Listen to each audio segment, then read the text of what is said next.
I want to tell a story today. Stories are powerful things, aren't they? I mean, we learn more from a good story than from even the most well-prepared lectures or arguments. And the best stories, perhaps, are the ones that don't offer a simple interpretation or force an idea. They simply draw us in.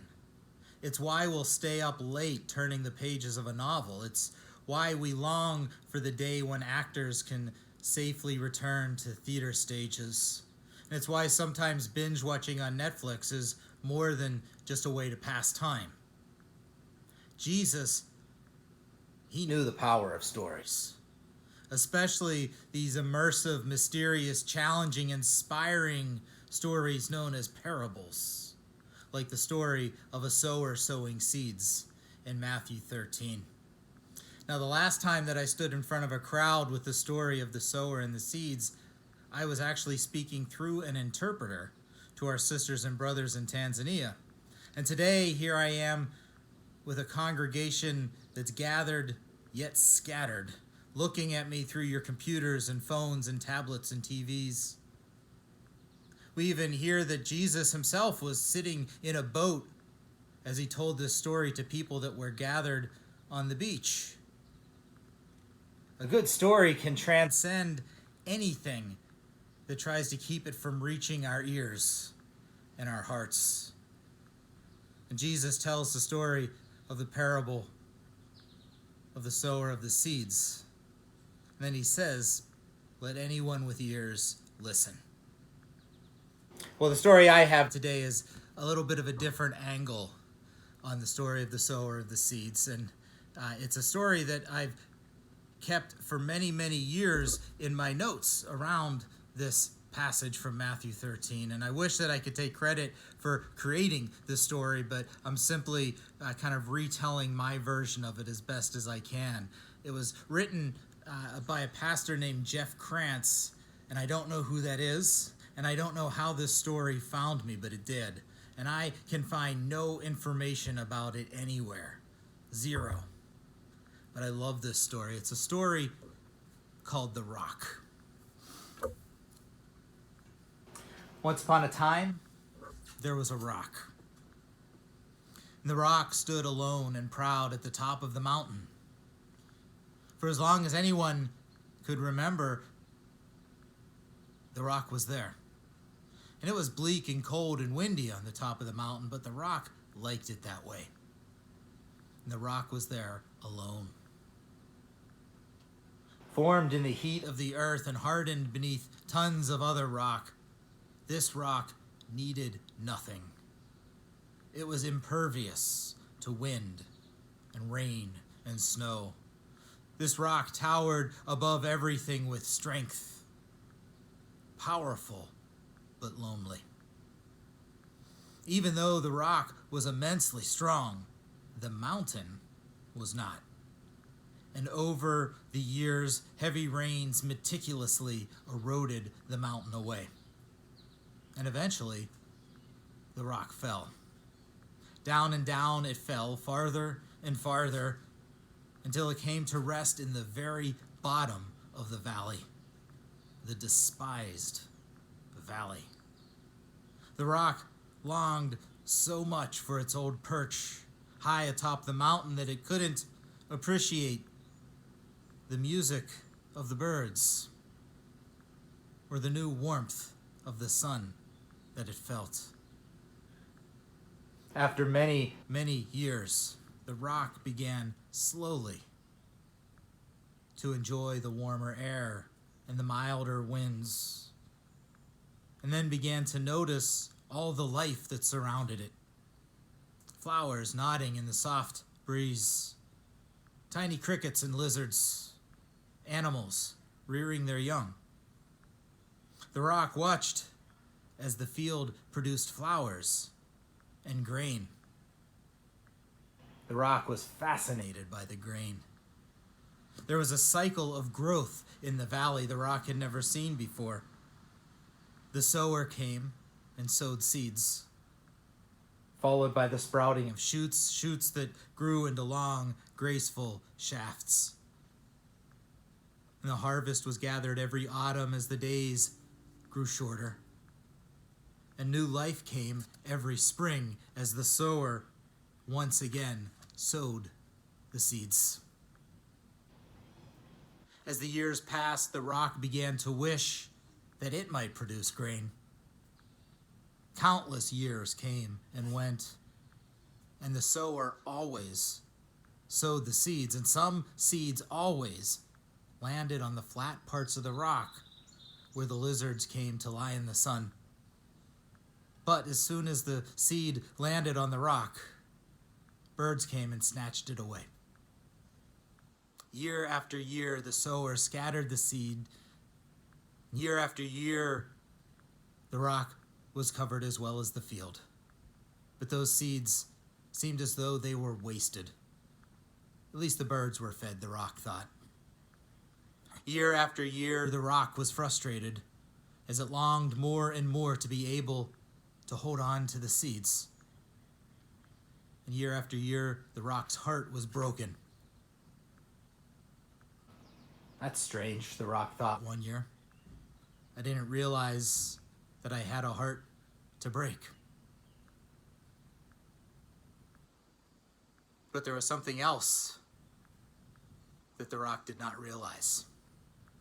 There was more than a heart that was breaking. The crash down the mountainside into the valley had sent many tiny cracks into the surface of the rock. And every year, as the autumn rains fell, water crept into the tiny crevices. And every winter, as the water froze, the cracks widened a little more. One year, after another summer of frustration, the water settled into the cracks again. And when the snows came, the water froze again. And then the rock felt itself splitting, and splitting some more, and its strength was being sundered by tiny droplets of water. When the spring thaw came, the rock just fell apart. Tiny parts fell all over the field. The rock was ashamed. It had never felt so low, so broken, so weak. To make things even worse, each year the pieces grew smaller and smaller. Every summer, the rock prayed that no one would notice that it had become so small and had been brought so low. After years of grieving, when the spring came yet again, the rock thought, I may have been brought so low, but this year at least, I might keep the seeds. And indeed, when the sower came and sowed, some seeds fell among the pieces of the rock. And when the birds came, they could not find the seeds. And when the rain came, the seeds began to sprout. Joyfully, the rock exclaimed, this year I will bear fruit. And when the tiny shoots grew up, the rock cherished them. But then as the sun grew hotter, it warmed the rock, but scorched the tiny plants, and they withered and they died. The rock's heart was broken again, this time for love of the tiny seeds. Why? Why has the sower given me seeds if I cannot sustain them? But there was no answer. Only another winter, followed by another summer. Year followed after year, reducing the rock to tinier and tinier pieces. And year after year, the sower would sow the seeds again and again, and year after year, the tiny shoots would wither and die, and the rock's heart would break again and again. But there was something else happening. Unseen by the rock, the withered shoots were mixing with the tiny bits of rock, and each year this new matter grew thicker and healthier. And each year the shoots had grown a little taller before they withered. And each year as the rock grieved, it was growing more and more fertile. The rock had almost given up hope when one year something was again different than ever before. Are those tiny heads of grain growing from the tops of the shafts? Are those seeds forming and waving to the world, blowing into the soft winds? Yes, they are. The tiny seeds were finally bearing fruit. The rock joyfully proclaimed, "Look, I'm growing seeds. I'm bearing fruit." And the rock prepared to shout, "Look at me," but then realized that it was now so small and so soft that it was no longer visible. The rock was so broken down and filled with what remained from countless disappointments and heartbreaks that its old gray color and its hardened, impermeable, unbreakable texture was gone. And for the tiniest of moments, the rock was tempted to weep. No one would ever see that the rock was now bearing fruit. No one, that is, except for the sower.